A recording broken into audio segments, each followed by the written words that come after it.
बिस्मिल्लाहिर्रहमानिर्रहीम। तो मैं नेम इज़ शाहद अहमद।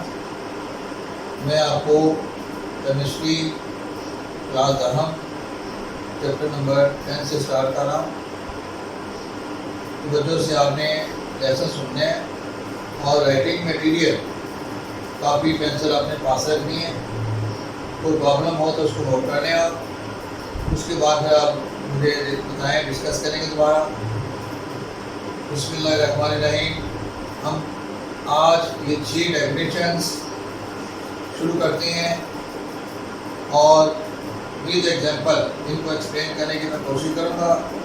फिर इसमें से कुछ चीज़ें आपको पहले ही याद हो, कुछ चीज़ें हमें डिस्कस करनी है वो सुने। नंबर 1 है reactant, number 2 product, number 3 irreversible reaction, number 4 reversible reaction, number 5 forward reaction, number 6 reversible reaction और नंबर 7 है केमिकल इक्विलिब्रियम। अब इसमें से कुछ चीज़ें आपको पहले की आनी चाहिए। जैसे केमिकल रिएक्शन आपने देखा था, उसमें रिएक्टेंट और प्रोडक्ट दो चीज़ें होती हैं। The substances which take part in a chemical reaction are called reactants. यहाँ पे हम लिख देते हैं the substances या substance अगर ये क्या तो which takes part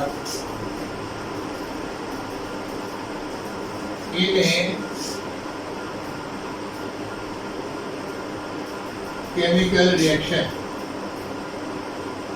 वो चीज़ें जो किसी केमिकल रिएक्शन में हिस्सा लेती हैं उन्हें हम कहते हैं रिएक्टेंट्स। और product the substance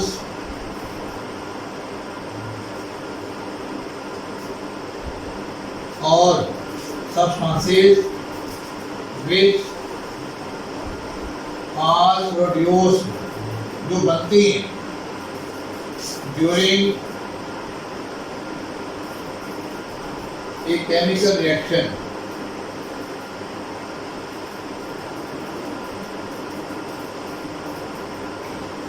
are called product. For example H2 plus I2 will give you 2HI. It is a chemical reaction. In this reaction, H2 and I2 are reactants, and 2HI is a product. बेटा ये जो 2 है ना, it is not a part of HI. Hydrogen iodide का हिस्सा नहीं है। It is used to balance the chemical equation. ये केमिकल इक्वेशन को बैलेंस करने के लिए हम लगाते हैं। बाद बच्चों से पूछा जाता है कि हाइड्रोजन आयोडाइड का फार्मूला बनाएं तो वो 2HI कह देते हैं। It is wrong. तो is not a part of HI। It is just used to balance the chemical reaction. तो बेटा I am repeating the lesson. Reactant वो चीज़ें जो केमिकल रिएक्शन में हिस्सा लेती हैं और प्रोडक्ट वो चीज़ें जो केमिकल रिएक्शन के दौरान बनती हैं। इसकी डेली लाइफ में आप एग्जाम्पल ले लें कि हम चाय बना रहे हैं। चाय बनाने के लिए जो मिल्क है, दूध, पत्ती, चीनी, पानी, दीज आर रिएक्टेंट्स। और जो चाय बनेगी वो प्रोडक्ट होगा। जो चीज़ें हम यूज़ कर रहे हैं चाय बनाने के लिए, दीज आर रिएक्टेंट्स, और जो चीज़ बन रही है वो प्रोडक्ट। इसी तरह डेली लाइफ में बहुत से एग्जाम्पल दे सकते हैं।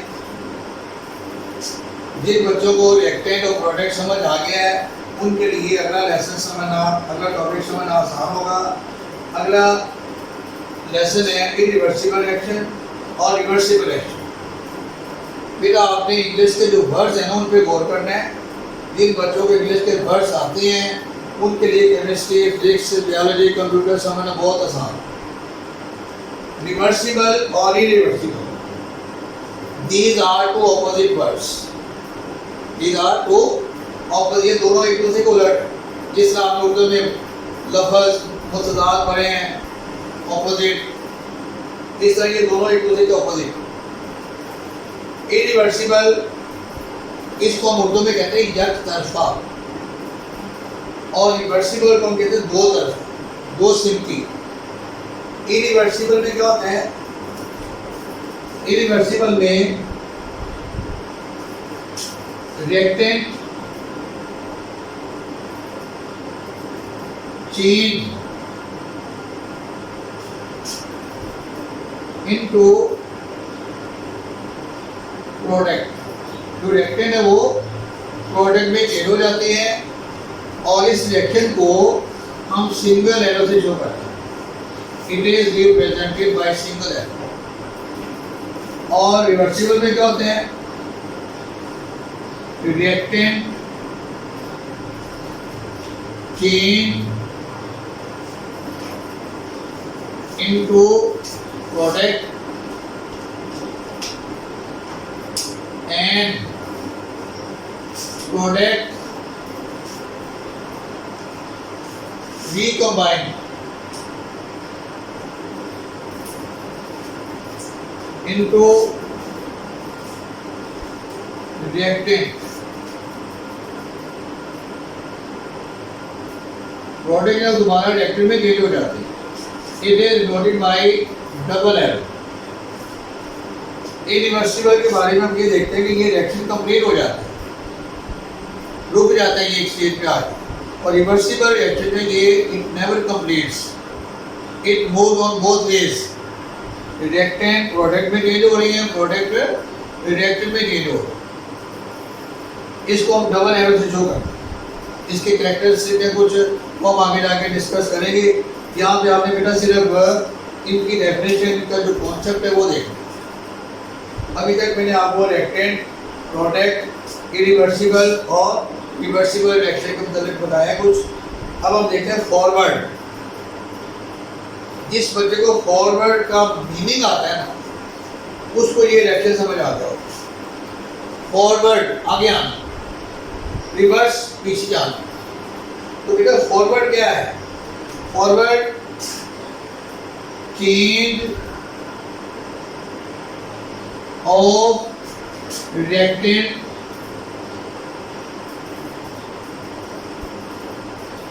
into product। रिएक्टेंट का प्रोडक्ट में चेंज होना, इट इज फॉरवर्ड रिएक्शन। और रिवर्स इसको उल्टा होगा, reverse change of product into reactants. Repeating again, reactants जो चीज़ें हिस्सा लेती हैं, प्रोडक्ट जो चीज़ें बनती है, इरिवर्सिबल जिसमें रिएक्टेंट चेंज होता है प्रोडक्ट में और प्रोडक्ट रिएक्टेंट में चेंज नहीं होता। Reversible reactant change into product and product recombined to change into reactants. It is denoted by double arrow. Forward change of reactant into product, reversible change of product into reactants. अब हम बेटा आते हैं new chemical equilibrium की तरफ। Equilibrium mean तवाज़ुन, जिसमें दो चीजें एक दूसरे को बैलेंस करती हैं। डेली लाइफ में आप देखें, आपसे मैं क्वेश्चन अगर करता हूँ तो उसका जवाब आप नोट करें अपनी बुक में। Which gas we use for respiration? Which gas we use for respiration? हम कौन सी गैस रेस्पिरेशन के लिए यूज करते हैं? वो use oxygen. Which gas we exhale during respiration? हम रेस्पिरेशन में कौन सी गैस एक्सहेल करते हैं, खाली करते हैं? It is CO2। Because oxygen और CO2 में एक बैलेंस है। अगर हम ऑक्सीजन यूज करते रहें, CO2 खाली ना करें, तो there will be imbalance in the environment. Environment में एक इम्बैलेंस सिचुएशन पैदा हो जाएगी। कार्बन डाइऑक्साइड ज़्यादा हो जाएगी, ऑक्सीजन कम हो जाएगी। कार्बन डाइऑक्साइड और ऑक्सीजन का बैलेंस होना है, इस होने है इक्विलिब्रियम। ये एक नेचुरल प्रोसेस है। जो प्लांट्स हैं वो ऑक्सीजन खाली करते हैं और हम उसे यूज़ करते हैं। बर्निंग में, रेस्पिरेशन में CO2 हम खाली करते हैं और पौधे जो है वो फोटोसिंथेसिस उसको यूज़ कर रहे हैं। अगर वो यूज़ ना करें तो CO2 ज़्यादा हो जाएगी, इक्विलिब्रियम एस्टैब्लिश नहीं हो। तो केमिकल इक्विलिब्रियम क्या है? मेरे केमिकल इक्विलिब्रियम के लिए एक एग्जांपल देखिए आप। A plus B, A plus B जो ये रिएक्टेंट है। When we start the reaction, the concentration means मिकदार। में इसको मिकदार कहेंगे।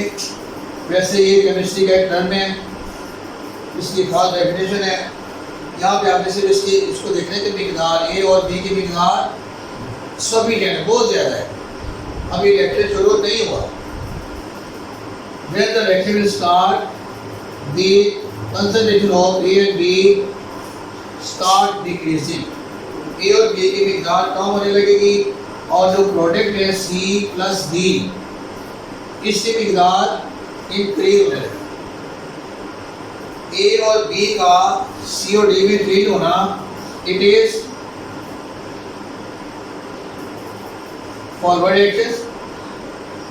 The time will come when C and D recombine to give A and B। एक टाइम आएगा कि जब C और D recombine होकर दोबारा A और B बनाने लगे। The conversion of C D into A B is called reversible reaction। शुरू में फॉरवर्ड रिएक्शन तेज होता है और रिवर्स रिएक्शन स्लो होता है। लेकिन एक टाइम बेटा ऐसा आता है कि जब ये दोनों रिएक्शन सेम हो जाते हैं, कि जो रेट है वो इक्वल हो जाता है।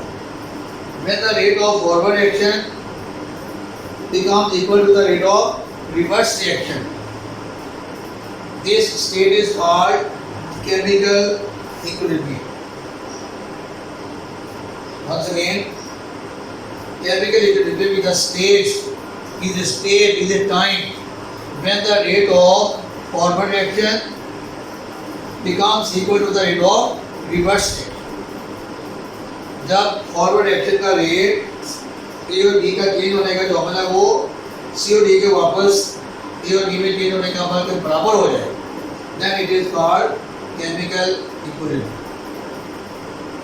और केमिकल इक्विलिब्रियम की जो टाइप्स हैं वो हम देखेंगे, दो टाइप्स।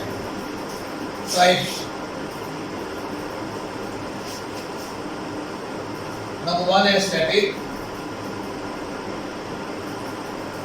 Equilibrium,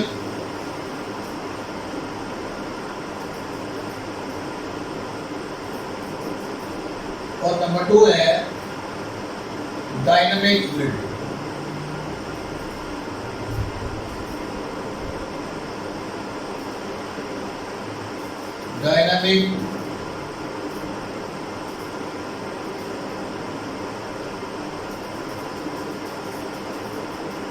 dynamic equilibrium.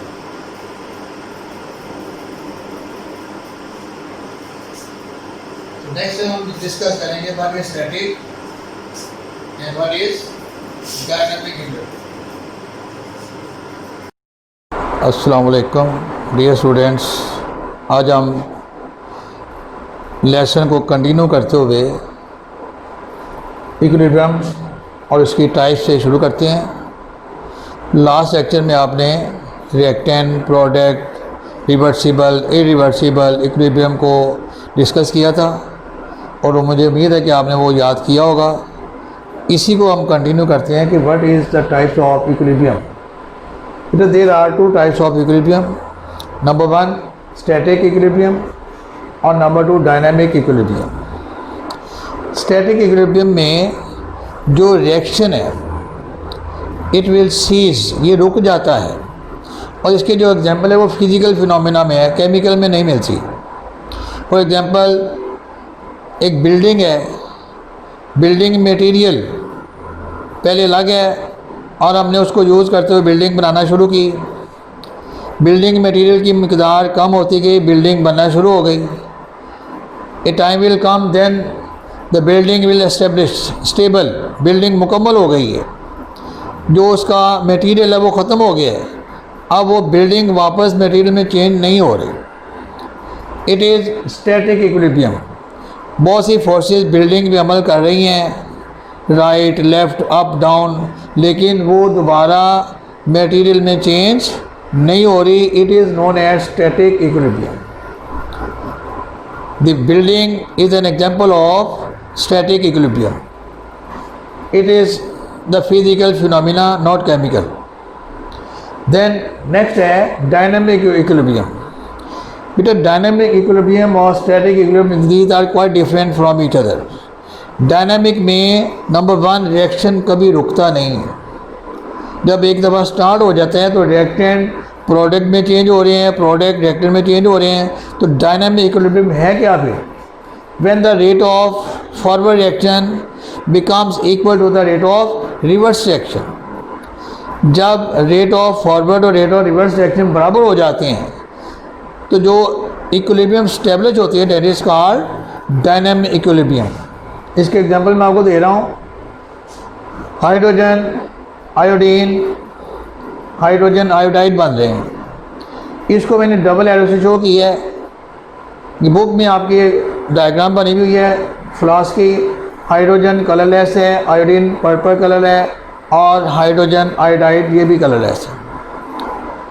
जब ये रिएक्शन बेटा स्टार्ट होता है, the concentration of hydrogen and iodine is maximum. Concentration of hydrogen और आयोडीन बहुत ज़्यादा होती है। Sir what is concentration? Concentration mean मिकदार, अमाउंट पर मोल। ये केमिस्ट्री का बेटा टर्म है। आम लफ्ज़ों में हम इसको अमाउंट ही कहते हैं, लेकिन केमिस्ट्री में एक ख़ास टर्म होती है ये, the amount of a substance पर मोल और पर लीटर और पर मिलीग्राम। तो इसमें जो मिकदार हो गया हाइड्रोजन की, शुरू में हाइड्रोजन की मिकदार ज़्यादा होगी, इसकी मिकदार ज़ीरो होगी। When the reaction will start, these will combine each other and formation of iodine will start. With the passage of time, there is increase in hydrogen iodide and decrease in the concentration of hydrogen and iodine. A time will come when the concentration of these two becomes equal to the concentration of this.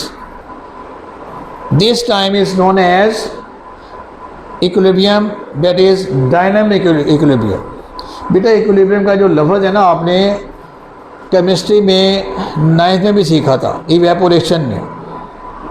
Condensation और evaporation, जब liquid vapour में change होते हैं that is called evaporation. जब vapours वापस liquid में change होते हैं दैट इज़ कॉल्ड कंडेंसेशन। जब रेट ऑफ इवेपोरेशन और रेट ऑफ कंडेंसेशन बराबर हो जाता है दैट इज़ कॉल्ड इक्विलिब्रियम। और इस पे वो जो लिक्विड है वो बॉयल करना शुरू हो जाता है। This is called boiling point. तो ये लफ्ज़ आपने केमिस्ट्री में पहले भी पढ़ा हुआ है, इक्विलिब्रियम मीन बैलेंस। तो जब फॉरवर्ड रिएक्शन और रिवर्स रिएक्शन बराबर हो जाते हैं तो that is called dynamic equilibrium. और ये इक्विलिब्रियम ये कंटिन्यू रहता है, इसमें रिएक्शन रुकता नहीं है। ये वापस इसमें चेंज हो रहे हैं, ये इसमें चेंज हो रहे हैं। नेक्स्ट एग्जांपल देखें, ये इरिवर्सिबल रिएक्शन की है। इसमें कैल्शियम कार्बोनेट को हम हीट करते हैं और हीट करने के बाद ये कैल्शियम ऑक्साइड और कार्बन ऑक्साइड में चेंज होता है। अब बेटा ये रिएक्शन क्यों रुक जाता है? ये एरो हमें बता रहे हैं कि कार्बन ऑक्साइड है ये एस्केप हो रही है, खारिज होती जा रही है, और ये रिएक्शन रुक जाएगा, कंप्लीट हो जाएगा। So it is irreversible reaction. अब MCQ में आपको ये क्वेश्चन मिलेगा कि why change of calcium heat of calcium carbonate is irreversible. It is due to escape of carbon oxide. अगर हम इसको बेटा क्लोज कर लेते हैं, इस सारे रिएक्शन को एक कंटेनर में क्लोज कर लेते हैं, कार्बन ऑक्साइड को एस्केप नहीं होने देते, खारिज नहीं होने देते, तो फिर ये रिवर्सिबल हो जाएगा। तो ये इरिवर्सिबल तब होगा जब इसमें कार्बन डाइऑक्साइड या ये एस्केप हो रही है। ये एमसीक्यू मैंने आपको बता दिया है कि ये शायद पहला है, ये दूसरा है कि ये इरिवर्सिबल क्यों कहा जाता है। It is due to escape of carbon dioxide. तो नेक्स्ट हम देखेंगे कि macroscopic characteristic of dynamic equilibrium क्या है। इसके लिए आपको ये एग्जांपल बिल्कुल सामने रखनी होगी। अगर एग्जांपल सामने रखेंगे तो फिर आपको ये 5 स्टेप समझ आ जाएंगे। It is a long question. Board के पेपर आप उठा के देखें, कई दफ़ा ये क्वेश्चन आया हुआ है। Define dynamic equilibrium and right it's macroscopic characteristics. तो बेटा ये पहला जो कैरेक्टर ये है क्लोज सिस्टम में होता है। ये डायनामिक इक्विलिब्रियम कब होती है? When the reaction is proceeding in a close system, nothing is added and nothing is removed. For example ये एक सिस्टम हमने सेट कर दी है, हाइड्रोजन को मिला दिया है और सिस्टम क्लोज कर दिया। ना मज़ीद हाइड्रोजन मिला रहे हैं, ना आयोडीन मिला रहे हैं, ना हाइड्रोजन आयोडाइड को इस्तेमाल कर रहे हैं। एक क्लोज सिस्टम है, तो ये डायनामिक इक्विलिब्रियम होगा। डायनामिक इक्विलिब्रियम एस्टेब्लिश हो जाएगा इन ए क्लोज सिस्टम। अगर हम इसको ओपन कर देते हैं, ये यूज़ करते रहेंगे, इसमें OH2I2 डालते रहेंगे, तो ये कभी एस्टेब्लिश नहीं होगा। तो पहला स्टेप है, पहला पॉइंट कि मैक्रोस्कोपिक कैरेक्टरिस्टिक जो पहला है वो डायनामिक इक्विलिब्रियम का पहला पॉइंट है कि ये क्लोज सिस्टम होना चाहिए। इसमें रिएक्टेंट और प्रोडक्ट को क्लोज सिस्टम में हमने रखना है, ना और रिएक्टेंट डालने हैं ना प्रोडक्ट को यूज़ करना है। दूसरा बेटा स्टेप है, ये डज नॉट स्टॉप। ये कभी नहीं रुकता, ये कभी नहीं रुकेगा। ये इसमें चेंज होते जाएंगे, रिएक्टेंट और प्रोडक्ट वापस उसमें चेंज होते जाएंगे। नंबर 3 है concentration of reactant and product does not change. बेशक इसका हम टेम्परेचर चेंज कर दें, प्रेशर चेंज कर दें, फिजिकल कंडीशन चेंज कर दें, लेकिन इसकी जो कंसंट्रेशन जो मिकदार है वो चेंज नहीं होगी। अब आपसे अगर पूछा जाए क्यों चेंज नहीं होगी, इसका जवाब है पहला स्टेप, क्योंकि ये क्लोज सिस्टम ही हो रहा है। जब हम कमरा बंद कर दें और बच्चों को अंदर बैठा दें, कोई बच्चा अंदर ना जाए, बाहर ना जाए, ना बाहर से अंदर आए, तो कांस्टेंट ही रहेगी ना तादाद। ये बच्चों वाले एग्जांपल बेटा आपने लिखनी नहीं है, मैंने आपको समझाने के लिए बताई है। क्लोज सिस्टम, इसका जवाब ये है कि कंसंट्रेशन सेम रहेगी, क्योंकि ना बाहर से हमने और चीज़ डालनी है और ना वहाँ से और कोई चीज़ निकालनी है। देन नंबर 4 है equilibrium is attainable on either way.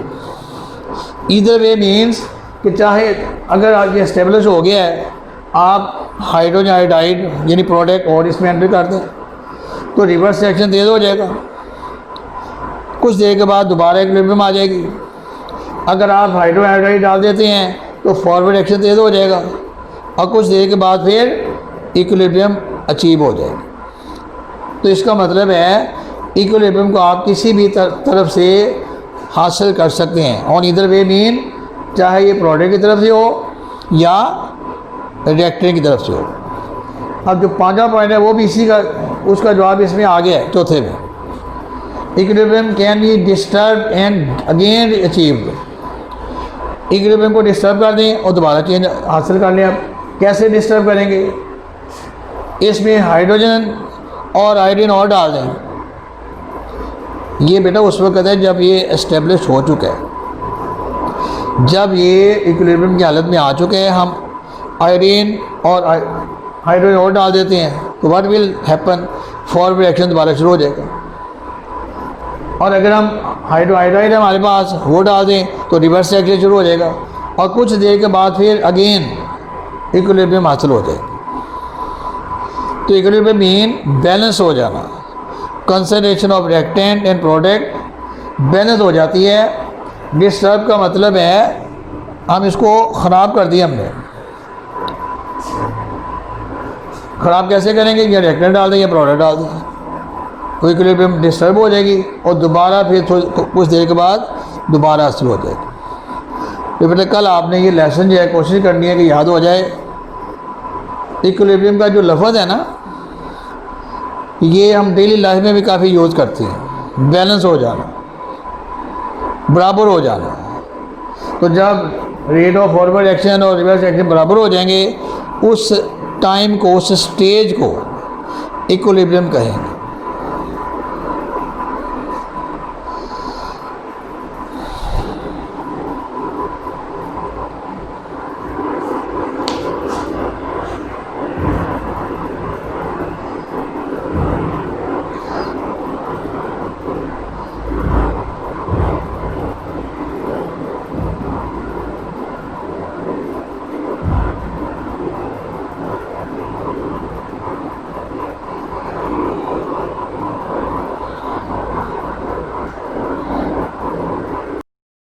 तो बेटा ये लेसन आज का मुकम्मल हो गया है, इसको नोट कर लें।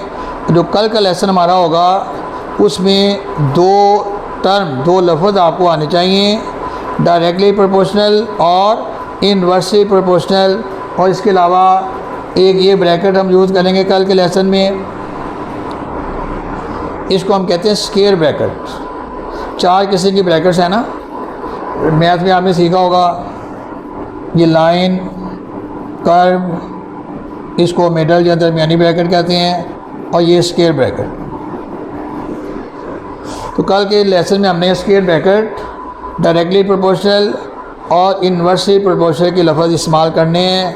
तो बेटा ये आपको कल आने चाहिए। आज के लेसन हम इधर एंड कर रहे हैं। अल्लाह हाफिज़।